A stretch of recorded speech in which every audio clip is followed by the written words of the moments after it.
Mukunda jewellery హనుమకొండలోని అతిపెద్ద jewellery mart December 14న గొప్ప ప్రారంభం. నమస్తే, వెల్కమ్ టు ఐ డ్రీమ్. నేను మీ ఝాన్సీ. ప్రస్తుతం మనతో ప్రముఖ ఆధ్యాత్మికవేత్త శ్రీ గాయత్రి పీఠాధిపతులు ఇటికిరాల సుబ్రహ్మణ్య శర్మ గారు ఉన్నారు. ఈరోజు కొన్ని మంచి విషయాలు ఆయన అడిగి తెలుసుకుందాం. నమస్కారం గురుగారు. నమస్కారం అమ్మా. గురుగారు, మనం ఏటి సూతకాన్ని పాటిస్తూ ఉంటారు, హిందువులు అందరూ కూడా పాటిస్తూ ఉంటారు. మరి ఏటి సూతకంలో ఉన్నప్పుడు మనం పూజలు చేయకూడదా, టెంపుల్స్కి వెళ్ళకూడదా, ఇంట్లో నిత్య దీపారాధన చేసుకుంటూ ఉంటారు. మరి ఆ టైంలో దీపారాధన చేయడం కానీ, విగ్రహాలని పూజించుకోవడం కానీ, ఇవన్నీ ఏమి చేయకూడదా? ఆ సంవత్సరం వరకు అలానే ఉండాలా? తప్పకుండానమ్మా. చాలా ముఖ్యమైనటువంటి విషయం ఇది. చాలా కన్ఫ్యూజ్ అయ్యేటటువంటి విషయం, చాలా మంది భయపడిపోయే విషయం. అవును.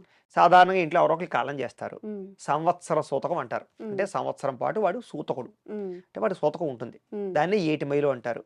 చాలా మంది ఏటి కీడు అంటారు. అనేక రకాల పేర్లు పెట్టి పిలుచుకుంటారు. ఈ సమయంలో అసలు దేవుడికి పూజ చేయకూడదు, అసలు గుళ్ళోకి వెళ్ళకూడదు, కొబ్బరికాయ కొట్టకూడదు, ఇంట్లో దీపం పెట్టకూడదు అని చాలా భయపడిపోతూ ఎవ్వరూ పూజలు చేయడం మానేశారు. చాలా చోట్ల అంటే తెలిసిన వాళ్ళు చేస్తుంటారు, కానీ చాలా మంది పూజలు చేయడం మానేశారు. చాలా మంది మమ్మల్ని అడుగుతూ ఉంటారు, కాదు మాకు ఏడు సూతకం ఉంది కదండి, మేము గుళ్ళోకి రావచ్చా అండి, రాకూడదా అడుగుతుంటారు. ఇంట్లో దీపం పెట్టకొచ్చా అండి అని అడుగుతుంటారు. అయితే మనం ఒక్కసారి ఆలోచించుకున్నట్లయితే మిగతా సాంప్రదాయాలకి మన సాంప్రదాయాలకి చాలా తేడా ఉంది. మిగతా సాంప్రదాయాలు నిన్ను ఉండవు, మన సాంప్రదాయంలో ఇన్ని రకాలు వచ్చాయి, నియమాలు ఉన్నాయి. పూజల్లో మనకి చాలా రకాలు ఉన్నాయి. పూజలు చాలా రకాలు ఉన్నాయి మన పూజలు. ఫర్ ఎగ్జాంపుల్ గాను ఇంట్లో చేసుకునే పూజ వేరు, గుళ్ళో చేసుకునే అర్చన వేరు, అభిషేకాలు వేరు, మొక్కుబడులు వేరు, ప్రదక్షిణాలు వేరు, దీక్షలు వేరు, ఉపవాసాలు వేరు, వ్రతాలు వేరు, నోములు వేరు, ఇంట్లో చేసుకునే హోమాలు యజ్ఞాలు వేరు, బయట చేసే యాగాలు వేరు, ప్రతిష్టలు వేరు. అలాగే నేను ఎన్ని రకాలు చెప్పినప్పుడు పితృదేవతా పూజలు వేరు, ఇన్ని రకాలు వచ్చేప్పటికి ఇవన్నీ దేవుడికి సంబంధించినవే పూజలే, కానీ ఒకదానికి ఏ సంబంధం లేదు. అవునా కదా? అలాగే ఇక్కడ కూడా ఏంటంటే పితృదేవతలకి పూజ చేసినప్పుడు మనం ఆ 11 రోజులు కూడా ఇంట్లో పూజ చేసుకోకూడదు. ఇప్పుడు మనిషి కాలం చేశాడు, కాలం చేసిన 11 రోజుల వరకు కూడా వాడికి మైలు ఉంటుంది. ఆ మైల సమయంలో ఇంట్లో దేవుడి పూజ చేసుకోకూడదు, ఇంట్లో దేవుడికి దీపం కూడా పెట్టం. అయితే దీపమే పెట్టకూడదా అసలు అంటే కనుక, అసలు దీపం పెట్టని ఇల్లు పని చేయదు అసలు. ఏ రోజైనా సరే మనిషి చనిపోయాడు, ఆ రోజు కూడా దీపం పెట్టాలి. ఎక్కడ పెట్టాలి? చనిపోయిన శవం దగ్గర పెట్టాలి. అది కూడా ఎలా పెట్టాలి? ఇంట్లో అయితే మనం 2 అంతకు మించిన ఒత్తులతో దీపం పెట్టుకుంటాం, కానీ ఇక్కడ ఆ జ్యోతి ఆత్మస్వరూపంగా పెట్టి, మనిషి యొక్క ఆత్మస్వరూపంగా పెట్టి ఒకటే ఒత్తుతో దీపం పెడతాం మనిషి దగ్గర, శవం దగ్గర.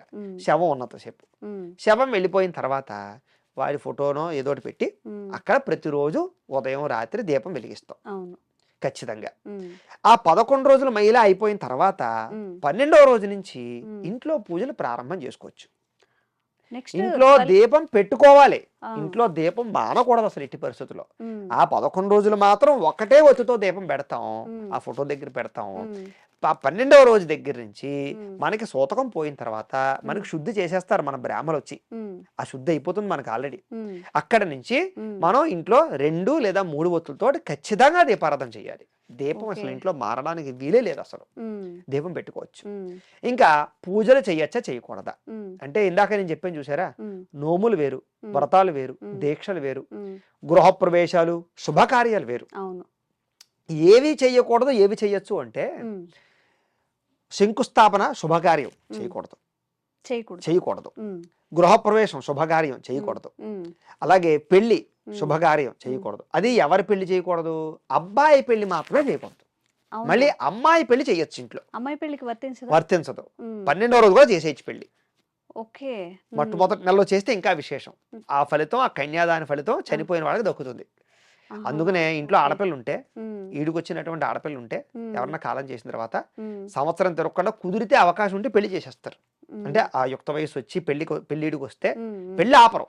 కారణం ఏంటంటే కన్యాదాన ఫలితం వాళ్ళకి వెళుతుంది అని, పోయిన వాళ్ళకి వెళుతుంది అని.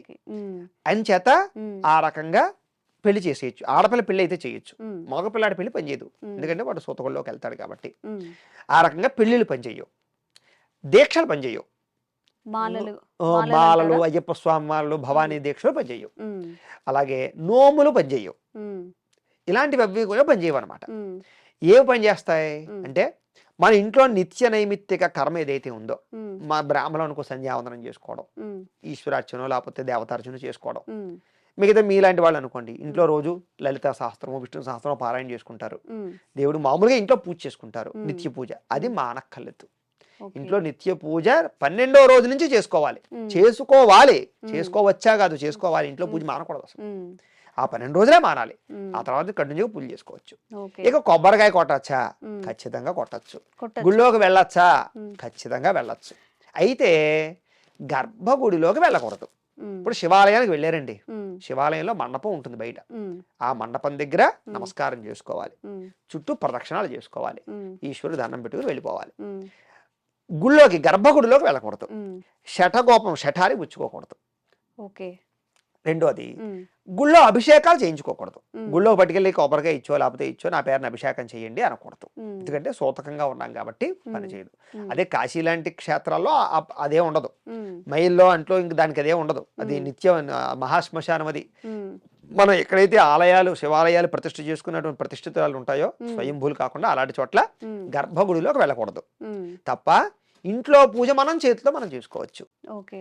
ప్రధానమైన విషయం ఏంటంటే అసలు ఎందుకు చేయకూడదు పూజలు, ఉమ్, ఎందుకు దీక్షలు చేయకూడదు, ఉమ్, లేకపోతే ఎందుకు నోములు చేయకూడదు ఉమ్, అంటే ఉమ్, ఇంట్లో పూజ కూడా ఉమ్, మనకి దాంట్లో వచ్చే విశేష ఫలితం ఏమిటి అంటే కనుక ఉమ్, మనకి ఆ సంవత్సరం పాటు ఉమ్, ఏమి చేసినా ఉమ్, ఆ ఫలితం అంతా పితృదేవతలకు వెళ్ళిపోతుంది.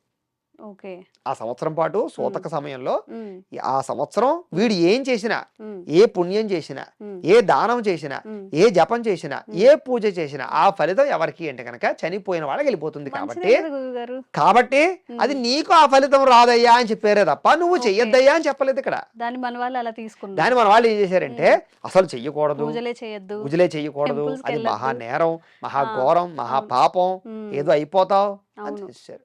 అంచేత ఏమిట్రా అంటే ఉమ్, పూజలు చెయ్యొచ్చు. ఉమ్, అందుకనే ఆ సంవత్సరం పాటు కూడా ఉమ్, విశేషంగా దానాలు చేయమన్నారు, ఉమ్, పుణ్యక్షేత్రాలు తిరగమన్నారు, తీర్థయాత్రలు చేయమన్నారు. ఉమ్, కారణం ఏంటంటే ఆ తీర్థయాత్రలో చేసినటువంటి తీర్థయాత్ర ఫలితం, ఉమ్, ఆ నదుల్లో చేసిన స్నాన ఫలితం, ఉమ్, అక్కడ చేసిన దాన ఫలితం, ఇవన్నీ చనిపోయిన పితరులకు వెళతాయి. ఉమ్, ఆ తల్లికో తండ్రికో తాతకో ఎవరికో ఒకరికి వెళతాయి, వాళ్ళకి వెళతాయి అనమాట. ఉమ్, అంచేత ఆ సమయంలో సంవత్సరం పాటు కూడా ఎక్కువ దాన ధర్మాలు చేయమన్నారు. ఉమ్, గోదానం కానీ, భూదానం కానీ, ఉమ్, లేకపోతే ఏదో ఒక, లేదా లేని వాళ్ళకి బట్టలు దానం చేయడం కానీ, ఉమ్, లేకపోతే ఎవరికో ఇల్లు కాలిపోయింది అలాంటి వాళ్ళకి ఇల్లు కట్టించుకోవడం కానీ, ఉమ్, ఆఖరికి ఎవడో చెప్పులు లేకుండా తిరుగుతున్నాడు రోడ్డు మీద, చెప్పులు కొనవడం కానీ, ఉమ్, మీ ఇష్టం. ఇంత ఇంత రూపాయి దగ్గర నుంచి ఎన్ని కోట్ల దాకైనా సరే మీ ఓపికను బట్టి ఉమ్, మీరు ఏమి పక్కవాడికి చేసినా ఉమ్, ఆ ఫలితం చనిపోయిన వాళ్ళకి వెళుతుంది. చెందుతుంది. ఉమ్, అందుకనే ఉమ్, ఇప్పుడు మీరు చెప్పులు దానం చేశారు, ఉమ్, అది మనకు వైతరణి నది దాటేటప్పుడు కానీ, లేకపోతే వీళ్ళు యమలోకానికి వెళ్ళేటప్పుడు కానీ, అక్కడ అనేక రకాల స్థానాలు దాటుకుంటూ వెళ్తారు వీళ్ళు, ఉమ్, మండు టెండలో వెళ్తారు వీళ్ళు. ఉమ్, ఇక్కడ చెప్పులు దానం చేస్తే వాడికి అక్కడ కాళ్ళకి చల్లని పాదరక్షలు వచ్చి ఏర్పాటు జరుగుతుంది. ఉమ్, ఇక్కడ నువ్వు గొడుగు దానం చేస్తే అక్కడ మండు ఎండలో వాడికి చెత్తనం ఏర్పడ జరుగుతుంది. ఉమ్, ఇక్కడ మనం గోదానం చేస్తే అక్కడ వైతరణి నదిలో ఆవు తోక పట్టుకుని ఆ ఆవు అక్కడికి వచ్చి అక్కడ వైతరణి నది దాటిస్తుంది. ఉమ్, అలాగే ఇక్కడ మనం ఏం చేసినా దానం అంతా కూడా అక్కడ వాడికి వాళ్ళకి ప్రభావం చెందుతుంది. చూపిస్తుంది. కాబట్టి ఉమ్, ఇక్కడ దానాలు ఎక్కువ చేయమని చెప్పారు ఆ సంవత్సరం పాటు. ఉమ్, చక్కగా ఇంట్లో పూజలు చేసుకోవచ్చు, ఇంట్లో పూజలు మానక్కర్లేదు, ఉమ్, దానివల్ల ఎటువంటి దోషము లేదు. ఉమ్, అయితే శుభకార్యాలు మాత్రమే పనిచేయవు. చేయకూడదు. అందులోనూ స్త్రీ సంబంధించిన వివాహం పనిచేస్తుంది. భయపడక్కర్లేదు, అందరూ హ్యాపీగా పూజలు చేసుకోండి. ఉమ్, దీపం అయితే అస్సలు మానకూడదు, ఉమ్. ఖచ్చితంగా దీపాలు పెట్టుకోవాలి. గురుగారు, ఒక చిన్న డౌట్ ఏంటంటే, ఇప్పుడు ఒక ఇంట్లో ఒకరు చనిపోయారు అనుకోండి, వాళ్ళకి ఏటి సూతకంలో ఉన్నా లేకపోతే చూడడానికి వెళ్ళేప్పుడు కొత్తగా గృహప్రవేశం చేసిన వాళ్ళని వెళ్ళొద్దని చెప్తూ అవును, ఉంటారు. ఇది ఎందుకని? అంటే పెళ్ళైన వాళ్ళని కానీ అవును, గృహప్రవేశం కానీ అవును, వెళ్ళొద్దని చెప్తూ అవును. ఉంటారు.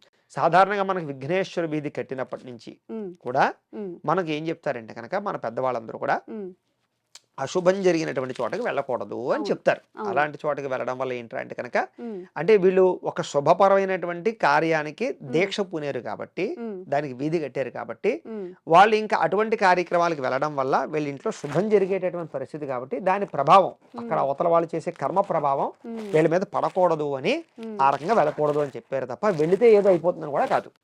ఓకే. ఆ తర్వాత ఉమ్, ఈ వివాహం అయిన తర్వాత కానీ, ఇంట్లో శుభకార్యం అయిన తర్వాత కానీ, తర్వాత ఒక 3 నెలలో, ఉమ్, పూర్వకాలం అయితే 6 నెలలని పెట్టేటువంటి వారు, ఉమ్, ఓ 3 నెలల వరకు కూడా ఉమ్, ఆ అవతల వాళ్ళ ఇంట్లో ఏదైనా అశుభం జరిగినప్పుడు వెళ్ళకూడదు అని చెప్పేసేసి అవును.